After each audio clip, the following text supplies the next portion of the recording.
Hello friends, welcome to my YouTube channel Saloni quest. NTPC PYQs के GK GS के जितने भी इंपॉर्टेंट करंट अफेयर्स बनते हैं उन्हें हम इस वीडियो में डिस्कस करते हैं। प्रैक्टिस सेट 23 हमारा स्टार्ट करते हैं। Important question by Saloni quest. Question हमारा, लखनऊ से 1857 के विद्रोह का नेता कौन है। लखनऊ की बात हो रही है, तो लखनऊ से 1857 की विद्रोह के नेता जो थी वो बेगम हजरत महल थी। कौन थी? बेगम हजरत महल, जो कि लखनऊ से थी। 1857 की जब विद्रोह हुआ था, क्रांति हुई थी 57 की, तो उसमें जो लखनऊ से विद्रोह कर रही थी वो थी बेगम हजरत महल लखनऊ से। अवध की बेगम कौन थी? वे अवध की बेगम कहलाई जाती थी। बेगम हजरत महल की अगर बात करें तो उनके जो असली नाम था वो मुहम्मदी खानम था। वे अवध के नवाब जो थे वाजिद अली शाह की दूसरी पत्नी थी। 1857 और 58 के बीच में अवध की रेजेंट थी। ब्रिटिश ईस्ट इंडिया कंपनी के खिलाफ विद्रोह में अग्रणी भूमिका निभाने के लिए जानी जाती हैं। वे सभी धर्मों का समान रूप से देखती थी और धर्म के आधार पर भेदभाव नहीं करती थी। उन्होंने अपने सभी धर्मों के सिपाहियों को समान अधिकार दिए थे। इतिहासकारों का मानना है कि वे अपने सिपाहियों की हौसला बढ़ाने के लिए खुद ही युद्ध मैदान में चली जाती थी। मतलब कि जिससे कि क्या होता है कि बढ़ावा देने के लिए कि अगर राजा है, राजा युद्ध में नहीं जाता, सिर्फ सिपाहियों को भेजेगा। सिपाहियों की अगर जान जाती है, उसमें मृत्यु होती है, तो सिपाहियों की जान, नुकसान किसका होता है? सिपाहियों का, ना कि राजा या राजनीति का। लेकिन यहाँ पर ये जो बेगम हजरत महल थी वो जब युद्ध होता था तो युद्ध में खुद भी जाती थी, कि जिससे कि अगर उन्हें भी कुछ हो जाए तो उन्हें कोई दिक्कत नहीं थी, वो खुद जाती थी युद्ध मैदान में। उनकी सेना में महिला सैनिक दल भी शामिल था। कौन? महिला सैनिक ओनली, मतलब वो आदमी सैनिक नहीं थे, इसमें महिला सैनिक दल भी इनकी योजना सेना में शामिल था। बेगम हजरत महल की बात करें, नेपाल में शरण मिली उन्हें 1879 की बात करें, उनमें उनकी मृत्यु हो गई। कहाँ पे? 1879 में इनकी मृत्यु हो गई। बेगम हजरत महल की बात करते हैं। बेगम हजरत महल, ये बेगम हजरत महल किसकी थी? लखनऊ की विद्रोह करने वाली ये थी। और भी कई राज्यों से जो किसने किसने किया था? झांसी से, जैसे कि किसने? झांसी की रानी, जो कि उन्होंने किया था, विद्रोह किया था। कहाँ पर? ये बेगम, जैसे कि यहाँ पर बेगम हजरत महल ने लखनऊ से किया, झांसी से झांसी की रानी ने किया था, तात्या टोपे ने भी किया था, रानी लक्ष्मीबाई हैं, नाना साहब जो है वो कहाँ से किए थे? कानपुर से किए थे। इन्होंने कानपुर से विद्रोह किया था इसमें 1857 की क्रांति में। नेक्स्ट क्वेश्चन की अगर बात करें तो हमारा क्वेश्चन है, वह थियोसॉफिकल सोसाइटी की स्थापना करने वाले प्रसिद्ध नेता कौन है? थियोसॉफिकल सोसाइटी की जो स्थापना है वो HP ब्लावात्स्की ने किया था। किसने किया था स्थापना? रूसी, मतलब ये इंसान है, रूसी आदमी है, जो कि किसने किया था? HP ब्लावात्स्की ने किया था। और अमेरिकी कर्नल हेनरी स्टील ऑकलोट ने की थी। 17 नवंबर 1875 को न्यूयॉर्क में इसकी स्थापना हुई थी। स्थापना कहाँ पर हुई थी थियोसॉफिकल सोसाइटी की? न्यूयॉर्क में, अमेरिका के न्यूयॉर्क शहर में। और 17 नवंबर 1875 को हुई थी। इसमें दो लोग शामिल थे, मैडम हेलेना पेनोत्बा ब्लात्स्की और अमेरिकी कर्नल हेनरी स्टील ऑलकोट। ये दोनों शामिल थे इसकी थियोसॉफिकल सोसाइटी की स्थापना करने में। इस आंदोलन की बात करें, ये न्यूयॉर्क शहर में USA में हुई थी। इसके संस्थापकों में ये दोनों ही थे। आंदोलन के प्रमुख विचार सोसाइटी के पहले अध्यक्ष थे। कौन? हेनरी स्टील ऑलकॉट जो है वो सोसाइटी के पहले अध्यक्ष थे। नेक्स्ट क्वेश्चन की हम बात करें तो क्वांटम थ्योरी ऑफ रेडिएशन का क्या आविष्कार किसने किया था? तो क्वांटम थ्योरी ऑफ रेडिएशन का जो आविष्कार है प्लैंक ने किया था। किसने किया था? प्लैंक ने किया था। क्वांटम थ्योरी की बात हो रही है यहाँ पर, इन्होंने किया था। 1900 में यह सिद्धांत पेश किया गया था। कौन सा सिद्धांत? ये क्वांटम थ्योरी। ये क्वांटम थ्योरी की अगर बात करें तो इनका आविष्कार जर्मन के कौन? फिजिक्स विज्ञानी थे, साइंटिस्ट थे, तो भौतिक विज्ञानी इन्होंने प्लैंक ने किया था। ऊर्जा कांटा नामक असतत पैकेट में मौजूद होती है। इस सिद्धांत के मुताबिक जो ऊर्जा होती है, एनर्जी होती है, वो कांटा नामक असतत पैकेट में मौजूद होती है। ये सिद्धांत के अकॉर्डिंग इसकी बात हो रही है। और ये सिद्धांत प्रतिपादित किसने किया था? स्थापित किसने किया था? आविष्कार प्लैंक ने किया था क्वांटम थ्योरी ऑफ रेडिएशन का। रदरफोर्ड ये भी किसी चीज़ के संस्थापक हैं। J Thomson, Planck, Niels Bohr, ये सब संस्थापक हैं अपने अपने रूल्स के। नेक्स्ट क्वेश्चन की अगर हम बात करें, विश्व का सबसे बड़ा पठार कौन सा है? दुनिया का सबसे बड़ा पठार जो है वो है तिब्बती पठार। क्या है? किंगहाई तिब्बती पठार जो है दुनिया का सबसे बड़ा और ऊंचा पठार है। इसे दुनिया की छत भी कहा जाता है। यह दक्षिण पश्चिमी चीन में स्थित है। कहाँ पर?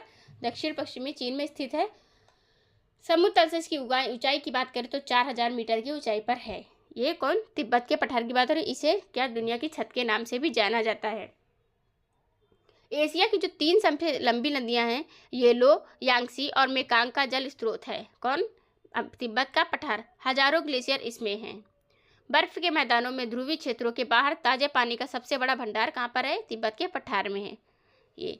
और अगर इसकी बात करें तो पहले 2 टेक्टोनिक प्लेटों के बीच टकराव के परिणाम स्वरूप बना है ये। यह लगभग कब 55 मिलियन वर्ष पहले की बात हो रही है, किसके? साइंटिस्ट के अकॉर्डिंग। इनके अन्य नाम भी, अगर दूसरे नामों की बात करें तिब्बत के पठार की, तो किंग जांग पठार है इसको नाम। चीन में इसे पिनियन के नाम से जाना जाता है। किंग जैंग गायो युआन, ये किंग किसका? चीन का नाम है। चिंग तसांग कायो युआन, ये भी इसका नाम है। किसका? तिब्बत के पठार के नाम की बात हो रही है। विश्व का सबसे ऊंचा पठार ये क्या है? बड़ा पठार तिब्बती पठार है।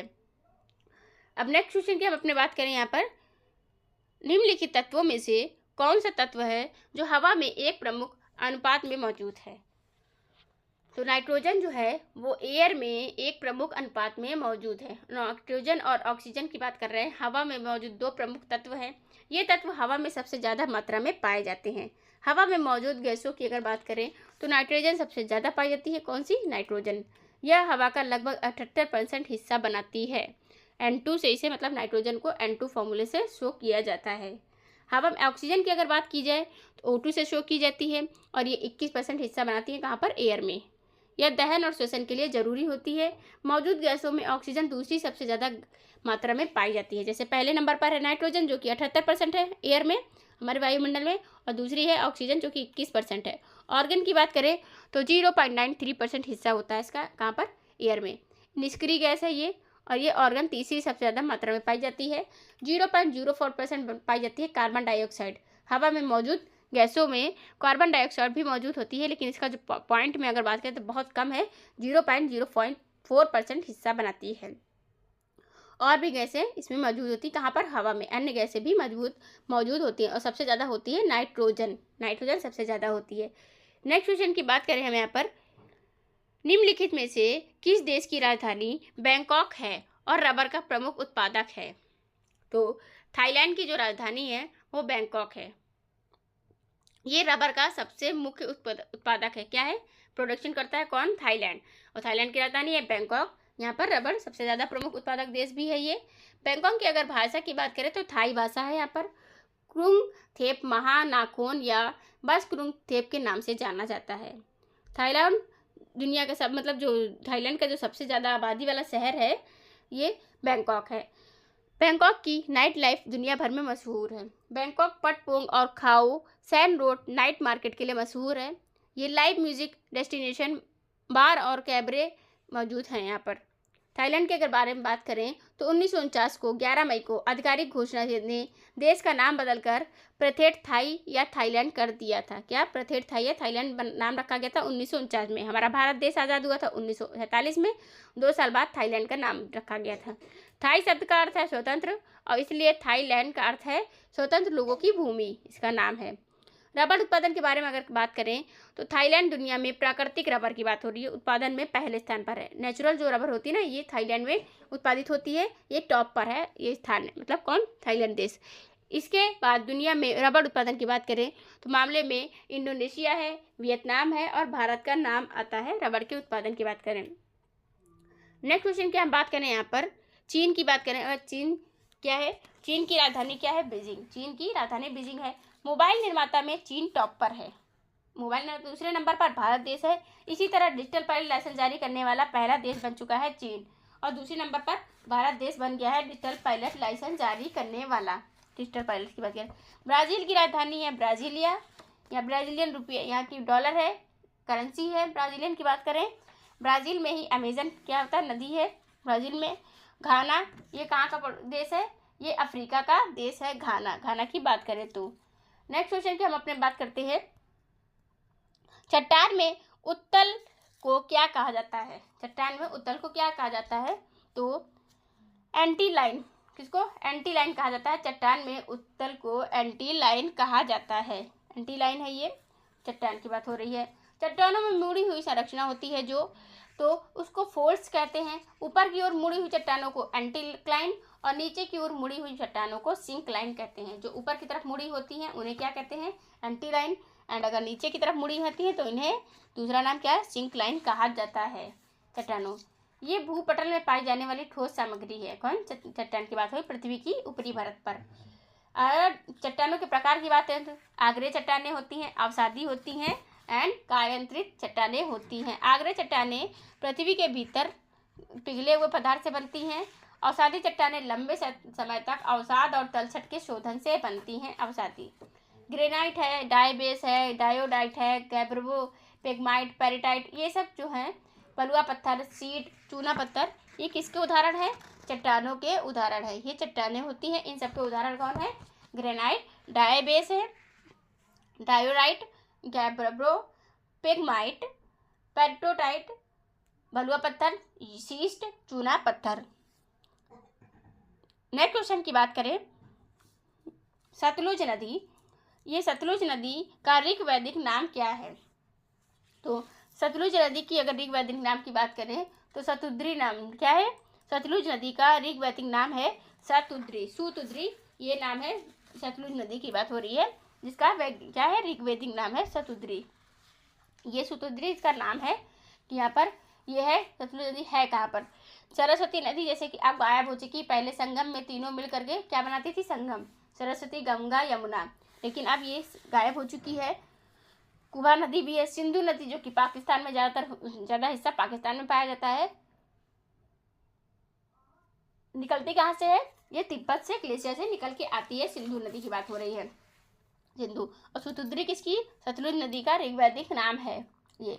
नेक्स्ट क्वेश्चन की बात करते हैं, इटली की राजधानी रोम निम्नलिखित में से किस नदी के तट पर स्थित है? तो इटली की जो राजधानी है वो कहाँ पर स्थित है? किस नदी के तट पर स्थित है? ये तिबर नदी के किनारे बसा हुआ शहर है। इटली की जो राजधानी है रोम। फ्रांस की राजधानी है पेरिस। इटली की राजधानी रोम है जो कि तिबर नदी के किनारे पर बसा हुआ शहर है ये। यह नदी इतालवी प्रायद्वीप के मध्य पश्चिमी भाग में लोजियो क्षेत्र में बहती है। इटली को यूरोप का भारत कहा जाता है। जैसे हमारा भारत तीन एरिया से, तीन तरफ से पानी से घिरा हुआ है, प्रायद्वीपीय है हमारा भारत देश, उसी तरह इटली भी तीन तरफ से पानी से घिरा हुआ है। इसलिए यूरोप में इसे क्या कहा जाता है? यूरोप का भारत कहा जाता है। रोम इटली का सबसे ज़्यादा आबादी वाला शहर है। यूरोपीय संघ के तीसरे सबसे ज़्यादा आबादी वाले शहरों में शामिल है। रोमन कैथोलिक धर्म का केंद्र है। पहाड़ी ढालों पर अपने चित्त आकर्षक उद्यानों और गिरजाघरों के लिए जाना जाता है। 300 गिरजाघर, कई पुस्तकालय और अजायब घर है यहाँ पर। विश्वविद्यालय भवन, यूरोप का सुंदर अस्पताल, पैलेस ऑफ जस्टिस जैसे प्रसिद्ध भवन यहीं पर है। कहाँ? यूरोप में, रोम में। रोम पर्यटन का केंद्र है और कृषि उपजों और उनका बाजार भी है। रोम की बात हो रही है। नेक्स्ट क्वेश्चन की हम अपने बात करते हैं, जैसे यहाँ पर ऑप्टिकल फाइबर किस सिद्धांत पर काम करता है? तो ऑप्टिकल फाइबर है तो ये जो है पूर्ण आंतरिक परावर्तन के सिद्धांत पर काम करता है। ऑप्टिकल फाइबर की बात हो रही है। इसका मतलब है कि आसपास की सतह से किसी दिए गए माध्यम के अंदर प्रकाश की किरण पूरी तरह से परावर्तित हो जाती है और ऑप्टिकल फाइबर जैसे कि आंतरिक परावर्तन के सिद्धांत पर काम करता है। इसका मीन्स ये है कि जो आसपास की सतह होती है उसमें किसी दिए गए माध्यम होगा, जो अंदर जो प्रकाश की किरण होगी वो पूरी तरह से चेंज कर लेती है, अपने आप को परावर्तित कर देती है। ये है, यह ग्लास, सिलिका या प्लास्टिक से बना होता है। कौन? ऑप्टिकल फाइबर जो है वो बाल जैसा लचीला और पारदर्शी फाइबर होता है। यह ग्लास, सिलिका और प्लास्टिक से बना होता है। मानव बाल से थोड़ा मोटा होता है। ये मानव जो हमारे नेचुरल बाल होते हैं उनसे थोड़ा सा मोटा होता है।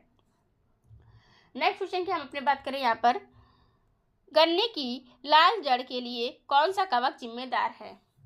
तो गन्ने की जो लाल जड़ होती है उसके लिए कोलेटोट्रिचम फाल्कटम ये जिम्मेदार है। किसके लिए? गन्ने की जो लाल जड़ होती है उसके लिए जिम्मेदार है। ये क्या जिम्मेदार है? ये है कोलेटोट्रिचम फाल्कटम जो है ये गन्ने की जो लाल जड़ होती है उसके लिए, कवक के लिए जिम्मेदार है। नेक्स्ट क्वेश्चन की बात करें, प्रधानमंत्री के कर्तव्य संविधान के किस अनुच्छेद के अंतर्गत आते हैं? तो प्रधानमंत्री के अगर कर्तव्यों की बात करें तो जो कि हमारे वर्तमान में भारत के प्रधानमंत्री नरेंद्र मोदी जी हैं, ये हैं अनुच्छेद 78, मतलब ये 78 आर्टिकल के अकॉर्डिंग प्रधानमंत्री के जो कर्तव्य हैं उनका जिक्र इसी में है, 78 में। यह अनुच्छेद प्रधानमंत्री की जिम्मेदारियों को परिभाषित करता है। इसमें राष्ट्रपति और मंत्रिमंडल के बीच प्रधानमंत्री की जो संवाद शक्ति का जिक्र है। साथ ही यह अनुच्छेद प्रधानमंत्री की निर्णय लेने की शक्ति को भी परिभाषित करता है। कौन सा आर्टिकल? 78 आर्टिकल की बात हो रही है। अगर 75 की बात करें, अनुच्छेद 75 का भारत का संसदीय प्रणाली की नींव रखता है। कौन? संसद की जो प्रणाली होती है उसकी नींव रखता है अनुच्छेद 75। यह प्रधानमंत्री और उनके मंत्रिमंडल की नियुक्ति, जिम्मेदारियां और शक्तियों के बीच संतुलन स्थापित करता है। संसदीय प्रणाली में सामूहिक जिम्मेदारी के सिद्धांत को पुष्ट करता है। ये प्रधानमंत्री राष्ट्रपति को सूचना देता है। अनुच्छेद 78 के अंतर्गत प्रधानमंत्री प्रशासनिक फैसलों और विधायी प्रस्तावों पर राष्ट्रपति के साथ बातचीत करता है। प्रधानमंत्री सूचना देता है कि अनसुलझे मामलों को परिषद के विचार के लिए पेश करता है। कौन? प्रधानमंत्री। अभी प्रधानमंत्री हमारे वर्तमान में जो कि वनतारा का उद्घाटन किया है, कहाँ पर? गुजरात में वनतारा का उद्घाटन किया है। इसलिए वन्य जीव संरक्षण के लिए जामनगर गुजरात में। प्रधानमंत्री को मॉरिशस के राष्ट्रीय दिवस पर मुख्य अतिथि के रूप में बुलाया गया था। मॉरिशस देश में 12 मार्च को गए थे 2025 में, और 2024 में राष्ट्रपति द्रौपदी मुर्मू जी को मुख्य अतिथि के रूप में बुलाया गया था। कहाँ पर? मॉरिशस के राष्ट्रीय दिवस पर 12 मार्च को। नेक्स्ट क्वेश्चन की हम अपने बात करते हैं। यहाँ पर न्यूजीलैंड की खोज करने वाला पहला यूरोपीय यात्री कौन था? तो न्यूजीलैंड जो है इसकी जो खोज की थी, उसके जो पहले यूरोपीय यात्री थे वो कौन थे? हामिल तस्मान थे। कौन थे? हामिल तस्मान थे। इसकी खोज करने वाले, न्यूजीलैंड की खोज करने वाले कौन थे? हामिल तस्मान। वास्को डी गामा में 1498 में समुद्री मार्ग की खोज की थी। भारत के समुद्री मार्ग की खोज की थी। अमेरिका की खोज करने की बात करें तो यूरोपीय क्रिस्टोफर कोलंबस थे। कौन? कोलंबस मूल रूप से इटली के जेनुआ थे। उन्होंने स्पेन के राजा और रानी के लिए काम किया। कोलंबस ने किसकी खोज की थी? इसकी खोज की थी, अमेरिका की खोज की थी। भारत आने वाले पहले यूरोपीय पुर्तगाली नाविक कौन थे? वास्को डी गामा थे। 17 मई 1498 को भारत के तट पर कदम रखा था। वास्को डी गामा ने केप ऑफ गुड होप के जरिए भारत आने वाले मार्ग की खोज की थी। कोलंबस ने दुनिया के 4 यात्राएं की थी। कोलंबस ने 1492 में वेस्ट इंडीज द्वीपों पर अपने आगमन को दर्ज किया था। कोलंबस ने अपने द्वारा मिले मूल अमेरिकियों की प्रतिकूल और शोषणकारी तरीके से काम किया था। अमेरिकी खाद्य पदार्थ स्पेन वापस लाए थे। कौन? कोलंबस ने। कई अमेरिकी खाद्य पदार्थ, जो अमेरिकी के खाद्य पदार्थ होते हैं ना, उनको ले गए थे। कहाँ? स्पेन ले गए थे। ये कोलंबस जो बात हो रही है। अब नेक्स्ट क्वेश्चन की हम बात करें। यहाँ पर भारत में रबी के मौसम में निम्नलिखित में से कौन सी फसल काटी जाती है? अब भारत में मौसम होते हैं 4 तरह के। पतझड़ है, साफ जैसे पतझड़ है, ये गर्मी है, सर्दी है, ये सब मौसम हैं। भारत के रबी के अगर मौसम की बात करी तो गेहूं, जौ और चना, मटर, सरसों, मसूर, तारामीरा और आलू जैसी जो फसलें होती हैं वो काटी जाती हैं। किसके मौसम में? रबी के मौसम में। रबी की फसलें सर्दियों में बोई जाती हैं और बसंत ऋतु में काटी जाती हैं। बोई कब जाती हैं? ये सर्दियों में, मतलब ठंडी जब शुरू होती है, ठंडी अच्छी खासी होती है, तब जैसे हमारा दिसंबर जनवरी इसमें बोया गया, और कटेगा कब? बसंत ऋतु में, अप्रैल, मार्च अप्रैल के टाइम पर कटती है। रबी की फसल है ये। अक्टूबर से दिसंबर के बीच में बोया जाता है, जैसा यहाँ पर बताया जा रहा है, और जून तक की, ये अप्रैल से जून तक की काटी जाती हैं। रबी की फसलों को कम पानी की ज़रूरत होती है, क्योंकि भाई ठंडी में बोया गया तो ठंडी में कम पानी की ज़रूरत होगी, धूप होती नहीं है। रबी की फसलों की सर्दियों के मौसम में बोया जाता है और बसंत ऋतु में काट लिया जाता है। रबी की फसलों को नवंबर के मध्य में ज़्यादातर मानसून खत्म होने के बाद बोया जाता है और अप्रैल या मई में काटा जाता है। भारत में मौसम की अगर बात करें तो 3 मौसम होते हैं, रबी, खरीफ और जायद। ये 3 मौसम होते हैं फसलों के लिए। खरीफ की फसल मानसून में बोई जाती है और गर्मियों में मौसम में बोई जाती है। जायद की फसलें कौन? गर्मियों में बोई जाती है। तीनों अलग अलग। ठंडी में कौन सी? रबी, खरीफ बोई जाएगी मानसून, जायद बोई जाएगी गर्मी में बोई जाती है ये फसलें। जायद की फसलों को कभी कभी रबी और खरीफ के बीच भराव वाली फसलों के रूप में जाना जाता है। और मेन जो रबी की फसलें हैं वो गेहूँ, चना, जौ है। कौन है? मटर, ये सरसों है, मसूर है, तारामीरा और आलू जैसी फसलें हैं। नेक्स्ट क्वेश्चन की हम बात करें तो यहाँ पर हमारा क्वेश्चन है, बुलेट प्रूफ खिड़कियों में किस प्रकार का फाइबर प्रयोग किया जाता है? तो बुलेट प्रूफ खिड़कियों की बात करें तो यहाँ पर पॉलीकार्बोनेट ये जो फाइबर होता है उसका यूज़ किया जाता है बुलेट प्रूफ खिड़कियों में जो फाइबर यूज़ किया जाता है वो होता है पॉलीकार्बोनेट। कौन सा होता है? पॉलीकार्बोनेट। ये फाइबर होता है जो बुलेट प्रूफ खिड़की होती हैं उनमें यूज़ किया जाता है। यहाँ पर ये लैमिनेटेड ग्लास की परतों का उपयोग करके किया जाता है। जितनी अधिक परतें होती हैं ग्लास उतनी ही अधिक सुरक्षा प्रदान करता है। जब वजन कम करने की आवश्यकता होती है तो पॉलीकार्बोनेट जो होता है एक थर्मोप्लास्टिक को सुरक्षित पक्ष और लैमिनेट किया जाता है ताकि छिलका ना गिरे। ये निर्माण बुलेट प्रतिरोधी ग्लास का निर्माण है। कौन? बुलेट प्रूफ खिड़की की बात हो रही है, यूज़ किया जाता है। नेक्स्ट क्वेश्चन की अगर हम बात करते हैं अपने, तो किस भारतीय राज्य की जो सबसे लंबी तटरेखा है? तो गुजरात राज्य है जो भारत का सबसे लंबी तटरेखा वाला राज्य है। भारत के समुद्री व्यापार, मछली पकड़ने और पर्यटन को बढ़ावा देती है। कौन? ये भारत गुजरात की राज्य की सीमा की बात हो रही है। इसकी लंबाई 1600 किलोमीटर से ज़्यादा है। गुजरात की लंबी तटरेखा की बात हो रही है। दूसरी लंबी तटरेखा की बात करें तो कौन से राज्य की है? आंध्र प्रदेश की है। सबसे छोटी तटरेखा की बात करें तो वो गोवा की है। ये कम से कम 100 किलोमीटर है, खाली बस 101 किलोमीटर की बात हो रही है मुख्य भूमि। और अगर द्वीपों में तटरेखा की लंबाई बात करें तो 2094 किलोमीटर है। अंडमान निकोबार द्वीप समूह जो हैं और लक्षद्वीप द्वीप समूह, ये दोनों नाम के 2 द्वीप प्रदेश हैं। यहाँ पर पश्चिम बंगाल का तटीय मैदान जो होता है पूर्वा मेदिनीपुर और दक्षिण 24 परगना जिलों में है। इसकी तटरेखा 158 किलोमीटर लंबी है। गुजरात में अभी वनतारा का उद्घाटन किया है पीएम प्रधानमंत्री नरेंद्र मोदी जी ने किया है गुजरात में वनतारा का उद्घाटन। बात करें और यहीं पर गुजरात सरकार ने समान नागरिक संहिता के लिए मसौदा के लिए कितनी सदस्य समिति बैठाई है?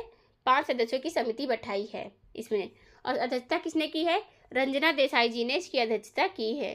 गुजरात के कच्छ जिले के कुनेरी गांव को जैव विविधता धरोहर घोषित किया गया है।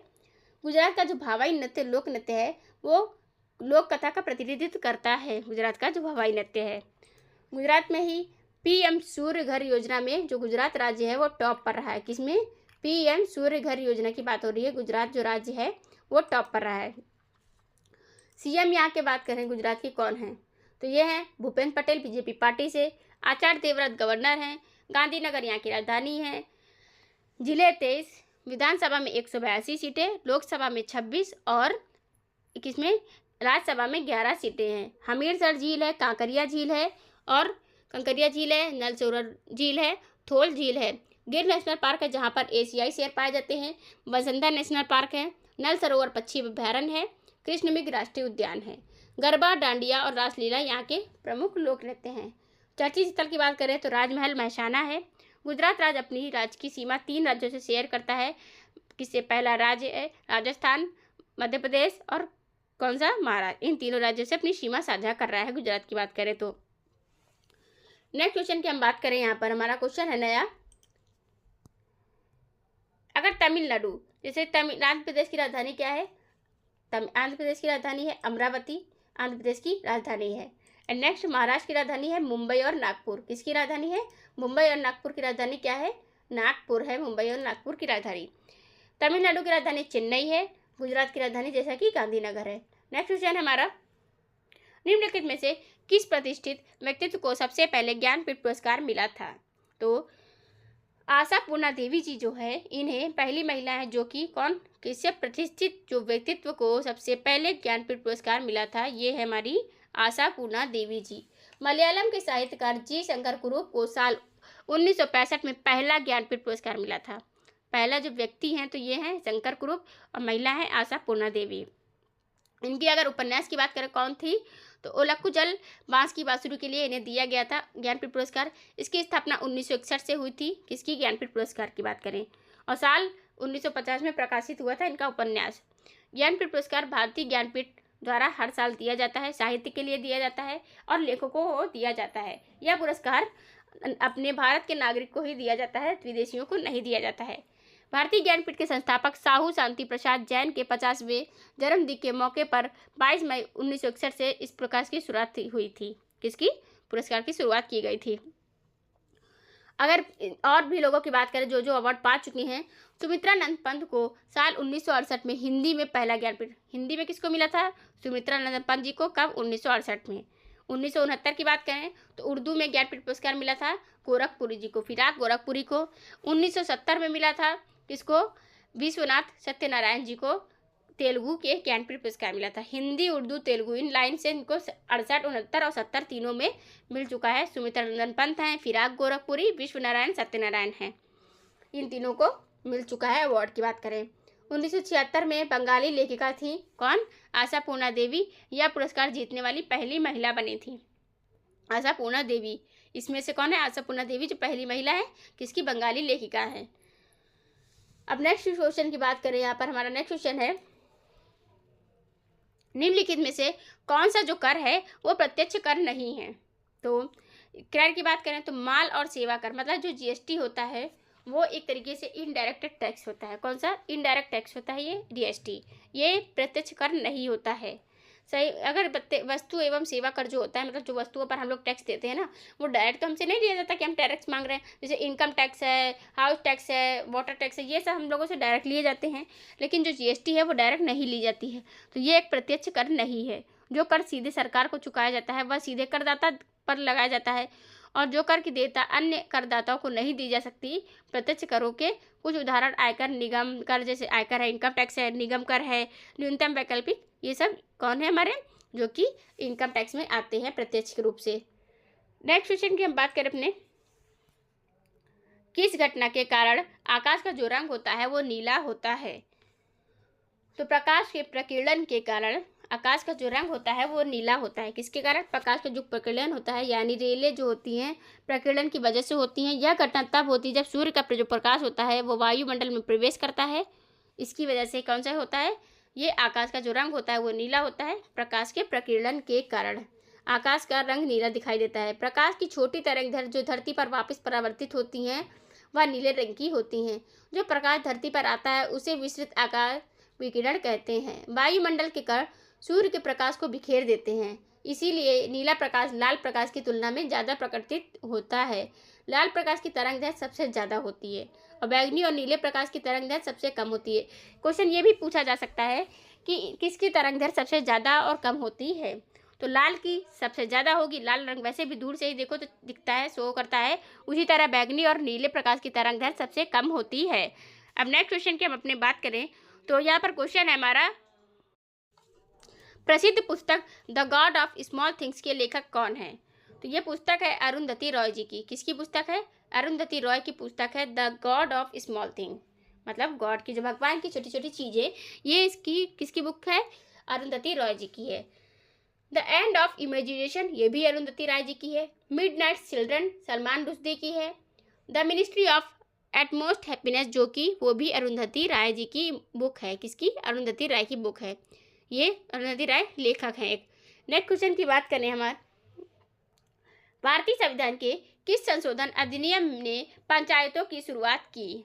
तो 73वां संशोधन जो हुआ था भारतीय अधिनियम के, कौन सा भारतीय संविधान है उसके 73वें संशोधन अधिनियम ने पंचायत की शुरुआत की थी। किसने, 1992 के जरिए।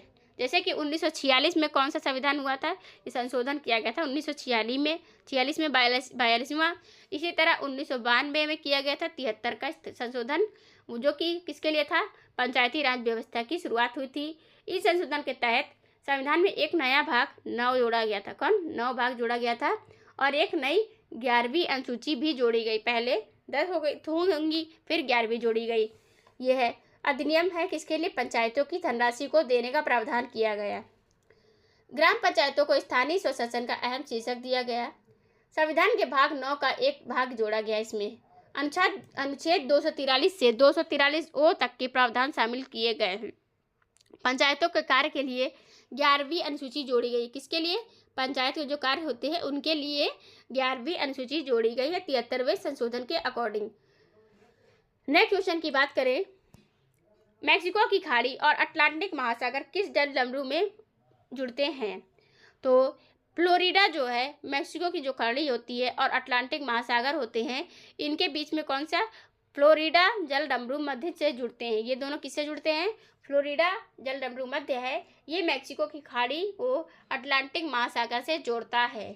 यह जलडमरू मध्य जो है उत्तरी अमेरिकी मुख्य भूमि के दक्षिण दक्षिण पूर्व में स्थित है। इसे आमतौर पर फ्लोरिडा कीज अमेरिका का और क्यूबा के बीच माना जाता है। फ्लोरिडा की बात करें तो ये सबसे छोटी चौड़ाई और 93 मील 150 किलोमीटर है। बहामास तक फैला हुआ है। यह पूर्व में बहामास तक फैला हुआ है। मैक्सिको की खाड़ी अटलांटिक महासागर का एक महासागर बेसिन या खाड़ी है। यह उत्तरी अमेरिका का सीमांत सागर है। संयुक्त राज्य अमेरिका, मैक्सिको और क्यूबा इसके आसपास के देश हैं। किसके? जो फ्लोरिडा जमलूर मध्य की बात हो रही है। अमेरिका की बात करें तो अमेरिका के जो इस टाइम वर्तमान में बन गए हैं 47वें नंबर के राष्ट्रपति डोनाल्ड ट्रंप। पहले थे 46वें नंबर के जो बाइडन। डोनाल्ड ट्रंप ने पेरिस जलवायु समझौते से बाहर कर लिया है अमेरिका को, और अमेरिका को WHO से बाहर कर लिया है। जिनेवा में हेडक्वार्टर है। 7 अप्रैल को विश्व स्वास्थ्य दिवस मनाया जाता है। WHO वर्ल्ड हेल्थ ऑर्गेनाइजेशन है ये। स्विट्जरलैंड में इसका जिनेवा में हेडक्वार्टर है। इसमें इन्हीं को देखते देखते अमेरिका को किसने, अर्जेंटीना ने भी WHO से अपने आप को बाहर कर लिया है। नेक्स्ट क्वेश्चन की अगर बात करें तो हाल ही में किसने 2025 स्टॉकहोम जल पुरस्कार जीता है? तो गुंटर ब्लोसेल जो है, इन्होंने स्टॉकहोम जल पुरस्कार जीता है। किसने? गुंटर ब्लोसेल ने स्टॉकहोम जल पुरस्कार जीत लिया है। नेक्स्ट क्वेश्चन की अगर हम बात करें यहाँ पर, हाल ही में चीनी ग्रैंड प्रिक्स 2025 में फार्मूला 1 की पहली स्प्रिंट रेस किसने जीती है? तो लुइस हैमिल्टन जो है, उन्होंने चीनी ग्रैंड प्रिक्स, कौन सा? चीनी ग्रैंड प्रिक्स 2025 में फार्मूला 1 की पहली स्प्रिंट रेस जीत ली है। लुइस हैमिल्टन ने, चीनी ग्रैंड की बात हो रही है। नेक्स्ट क्वेश्चन की हम बात करते हैं, हाल ही में महिला वर्ग में SRFI Indian tour PSA Challengers खिताब किसने जीता है? अंजलि शर्मा जो है वो जीत गई हैं। महिला वर्ग में SRFI Indian tour PSA Challengers खिताब जीता है अंजलि शर्मा जी ने। हे गाइस, आपको ये वीडियो कैसी लगी है? अगर वीडियो अच्छी लगी हो तो कमेंट बॉक्स में कमेंट करके ज़रूर बताइएगा। अगर आपको क्वेश्चन से रिलेटेड कोई भी डाउट होते हैं तो आप कमेंट सेक्शन में कमेंट करके क्लियर कर सकते हैं। अगर आपने अभी तक हमारे चैनल को सब्सक्राइब नहीं किया है तो चैनल को सब्सक्राइब कर लें, बेल आइकन को ऑन भी कर लें, जिससे कि आपको आगे की वीडियोस की नोटिफिकेशन मिलती रहे। Thank you for the watching.